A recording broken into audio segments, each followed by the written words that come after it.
I installed a hidden camera in my house. What my wife did when I wasn't home destroyed me. I never thought I would spy on my own wife, but the night I checked that hidden camera, I realized the woman I loved had been lying to me for months. And the worst part? She smiled at me the same way every single morning. Like nothing in the world was wrong. Like we were still the perfect couple everyone believed we were. It all started about 3 months ago. At first, the changes were small. So small that I almost ignored them. My wife, Emma, began staying up later than usual. Sometimes I would wake up in the middle of the night and see the soft glow of her phone lighting up her face in the darkness. Whenever I asked what she was doing, she would quickly lock the screen. "Just scrolling," she would say casually, but something about it always felt off. Her phone was always face down on the table. Always. Whenever I walked into the room unexpectedly, she tilted the screen away from me.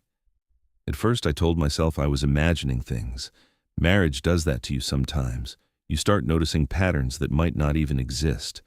You convince yourself everything is fine. But then the little things started piling up.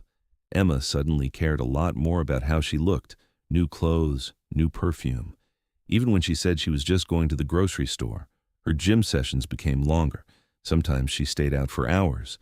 And when she came back, she always seemed distracted, like her mind was somewhere else. But there was one thing that bothered me more than anything else. Every Thursday evening, she insisted that I visit my brother across town. "Go spend some time with him," she would say. "You two barely hang out anymore." At first, I didn't question it. My brother and I had always been close, so every Thursday, I drove across town and spent a few hours there. But after a few weeks, something started feeling strange. The timing was always the same. Thursday evening. Always when I wasn't home. One Thursday, something unusual happened. I finished work earlier than expected. Instead of going straight to my brother's place, I decided to stop by the house first, just to grab something I had forgotten. But when I pulled into the driveway, the house was empty. Emma had told me she would be home all evening, but her car was gone. I stood there in the quiet driveway, staring at the empty garage. A strange feeling settled in my chest. That night, when she returned home, I casually asked where she had gone. She laughed. "Oh, I grabbed coffee with a friend." She said it so naturally, so effortlessly, but something about it felt rehearsed. That was the moment the doubt truly started creeping in. And once doubt enters your mind, it never really leaves. Suspicion is like poison. It slowly spreads through your thoughts. You start questioning everything, every smile, every excuse, every late-night message. I hated that feeling. I didn't want to accuse her without proof, so I did something I never thought I would do. I installed a hidden camera in our living room, just a small one, barely noticeable. It pointed toward the couch and the front door. I told myself it was only temporary, just to calm my mind, just to prove I was being paranoid. But deep down, I think I already knew something was wrong. A few days later, Thursday arrived again. Emma kissed me goodbye at the door. "Don't stay out too late," she said with a warm smile, the same smile she had always given me. I forced a smile back. Then I left the house, but instead of driving to my brother's place, I drove to a quiet parking lot a few blocks away. My heart was pounding so hard I could feel it in my throat. I opened my laptop with shaking hands. Then I connected to the camera feed. The living room appeared on the screen. Empty. Silent. Minutes passed. Nothing happened. I started to feel foolish. Maybe I really had been imagining everything. Maybe I had let my fears destroy a perfectly good marriage. Then suddenly, the front door opened. Emma walked inside, but she wasn't alone. A man stepped in behind her. My stomach dropped. It felt like someone had punched all the air out of my chest. The man looked comfortable. Too comfortable. Like he had been there before. Emma laughed at something he said. The same laugh I used to love. They sat down on the couch. I stared at the screen, frozen. My wife. And another man. In my house. Then it got worse. Much worse. Emma leaned closer to him, and the next moment, They kissed. I slammed the laptop shut. My hands were shaking so badly I could barely breathe. For several minutes, I just sat there in my car, staring at the steering wheel. My entire world felt like it was collapsing. Every memory we shared, every promise we made, every plan we had for the future. It all suddenly felt like a lie, but something inside me forced me to check the footage again. So slowly. I opened the laptop. The video was still playing, and what I saw next confused me even more. Emma suddenly pulled away from the man. Her expression changed instantly. The smile disappeared. She stood up and started yelling at him. Even without clear audio, it was obvious she was furious. The man tried to calm her down. He raised his hands like he was explaining something. Emma pointed angrily toward the door. Then something happened I never expected. She slapped him. Hard.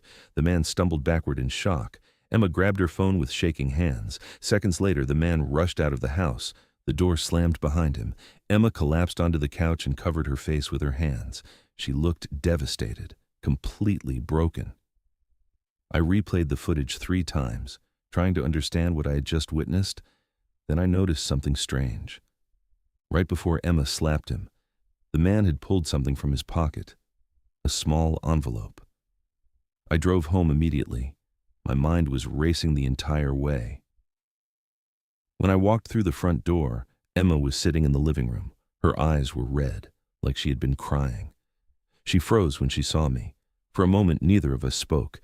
Then I noticed the envelope sitting on the coffee table. I slowly picked it up. Inside were photographs, photos of me. But they weren't normal photos. They were taken secretly, at a restaurant, outside my office, in a parking lot, even outside a hotel where I had attended a work meeting. Emma's voice trembled behind me. That man was a private investigator. I turned slowly. A private investigator? She nodded. I thought you were cheating on me. The words hung heavy in the air.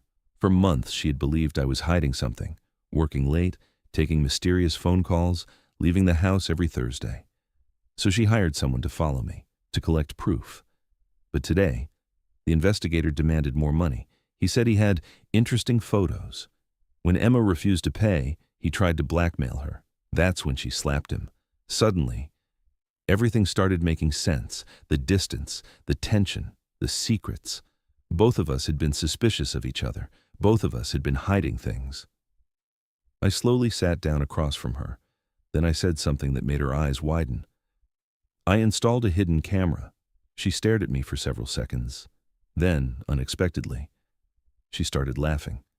And a moment later, I did too.